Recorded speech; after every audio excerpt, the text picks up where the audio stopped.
Oh, hi there. I was just busy reading Frank Miller's 300. Yes, it was a graphic novel before it became a film. If you haven't figured it out by now, the Spartan episode of Samurai Jack is one of my personal favorites. So let's dive right in and review Samurai Jack episode 25, Jack and the Spartans. Long ago, he came to us in our time of need. His name was Jack. Nothing would be the same. The first line of dialogue, and I'm already hooked. If you were listening, the music in this entire episode fits with the overall mood of the conflict that the Spartans are going through. Very Greek in nature as well. Jack ascends the mountain and slips a little. However, he remembers what happened last time and keeps moving forward. Eventually, Jack gets to a side and moves right. He then finds a narrow passage.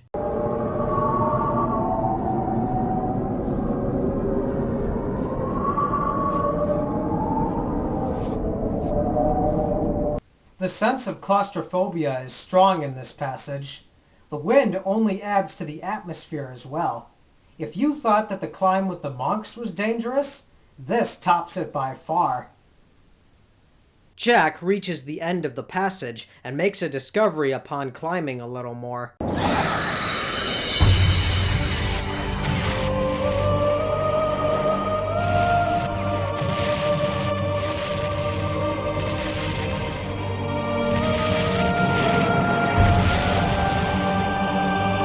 Behold, the 300 Spartans! This is a great way to introduce them, and you'll see why. We watch as the Spartans fire rockets into robotic minotaurs. They switch over to spears and swords. The Spartans then use their shields to bring down more minotaurs. A general holds his own against the enemy, but is outnumbered. I'll try to keep references to 300 at a minimum for this episode. This is mostly because I don't want to turn this into a comparison video.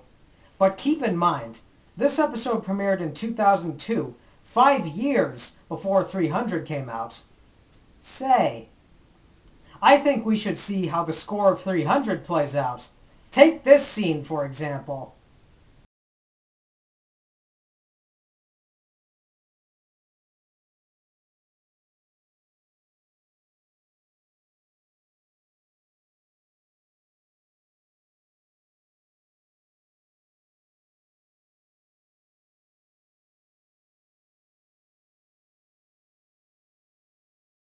It fits very well, in my opinion. Now, let's see the reality of war.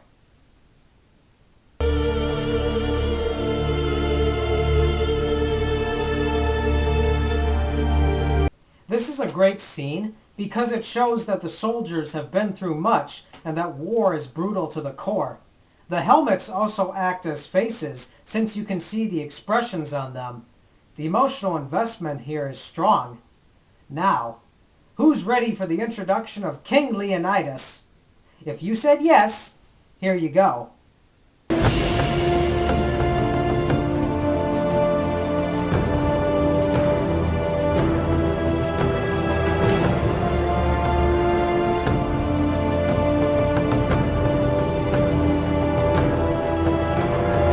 I admire the fact that the soldiers changed their expressions from a beaten look to a more respectful look. It shows that they look up to their king and have a great deal of gratitude for his leadership. There are also great shots of the king. The one where we see his cape flowing is the best one. The music also adds to this scene. It represents the king's power and how his authority has made him a man of honor. It's these details that make the episode strong for me. A soldier tells the king that they suffered casualties, but were able to hold their position. Remember, Spartans never surrender. The king then takes a seat and notices Jack. My king, this is the stranger who aided me in battle. This battle is of no concern to you. Why did you fight? I saw this warrior outnumbered. I meant no disrespect. I apologize. I'm just going to get this corrected for everyone. But the king's name is not Leonidas, it's Spartak. I'm serious, it's in the end credits. The general is named Brotak. These years of war have made my words harsh and my tone insolent. Any man brave enough to face these monsters is a friend. Thanks for that. Now Jack will forgive you. Now, if you want to know everything about this war, I'll explain it for you. Long ago, a mechanical beast went mad and wanted to lay waste to the land. We'll refer to this beast as Xerxes. Other kingdoms fell to Xerxes, and he set his sights on the Spartans. Their home is peaceful and rich in resources. The army of Xerxes would have destroyed the Spartans had it not been for the mountains that protect them. A narrow ravine is the only entrance. The Spartans sent 300 men and successfully defended the passage. Year after year, the war went on.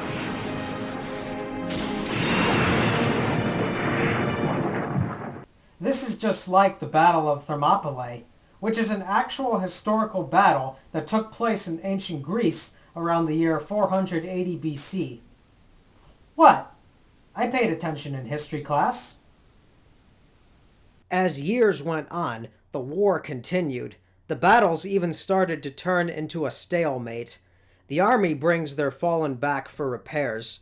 Spartak is the 5th king of the 5 generations that this war has gone through. The artistic quality in the series of clips that I showed you was some of this season's best. I should also point out that in 2003, this episode won a Primetime Emmy Award for Outstanding Individual Achievement in Animation. Samurai Jack would win many more awards as well. If you want to see the complete list of awards, go to the official Wikipedia page for Samurai Jack. At the campfire that night, Jack informs the Spartans of the hidden passageway in the mountains. He states that it is wide enough for troops to move sideways and that they can carry weapons in front and behind. It will take them half a day to complete. The king orders 50 of his best men to join him while the rest defend the position. You must stay. But I must be at your side. I need you here, for if anything should happen to me, you will be king, my son. I will not fail you, father. It's a nice echo to the relationship of Jack and his father. However, the difference here was noticeable. The next morning, the Spartans gear up and make their way to the passage. Once they reach it, they move sideways. Using ropes, they scale the mountain and reach the ground. Back at the battlefield, Brotak inspires the men to fight. Spartak and his 50 men reach the lair of Xerxes.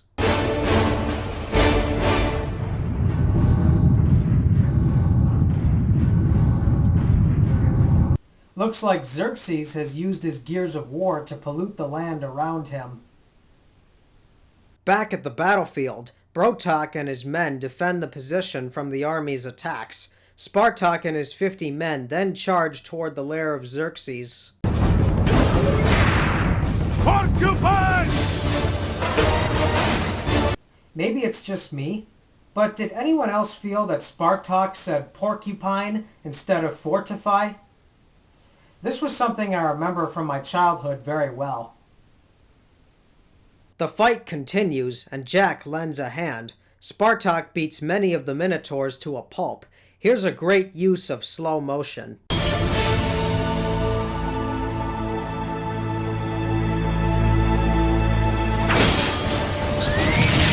The glory of this episode is something that I truly appreciate as a fan. The soldiers keep fighting as Spartak and Jack head inside to fight Xerxes. As they clank their feet on the metal, we get these cool shots of all the pipes and cogs. The 2 men then find an arena and climb down. As they trek the area, Xerxes makes his presence known.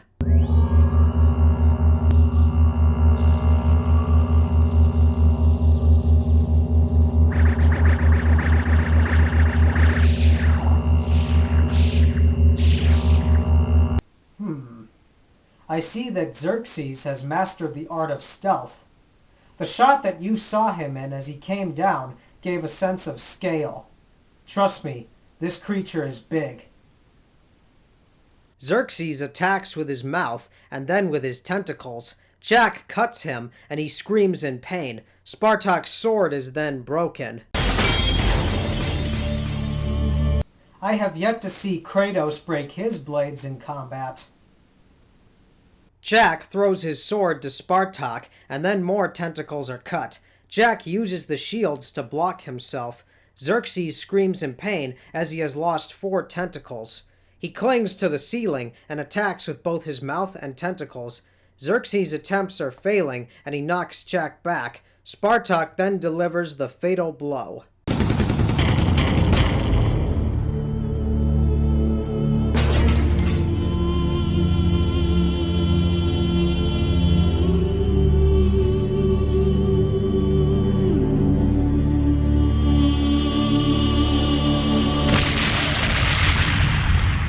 There's your alternate ending to 300, folks. Before Xerxes explodes, Jack blocks Spartak. The Minotaurs explode, Spartak escapes, and the whole building comes crashing down. An explosion like that is just as great as the ones from Independence Day. I have to ask though, did Jack make it out? His shield was all that was left. I don't buy it. I know that Jack is stronger than that. This whole story was told by a dying Spartak, and he states that without Jack, they would not have their freedom. The 300+1 will be remembered forever. But I believe the one survived. A warrior that great could not be stopped so easily. Wacha! So that was Jack and the Spartans. This episode has many great qualities. The artistic quality is worthy of the Emmy. The action sequences are great. The story is great. The music is worthy of an Emmy. And the Spartans are great additions for characters. A personal favorite is still a personal favorite. Join me next time when I review episode 26. Now just remember, folks, I make this show for fun. I'm That Minnesotan Guy, bringing you all quality entertainment since 1996. Or is it 1986 or 1976?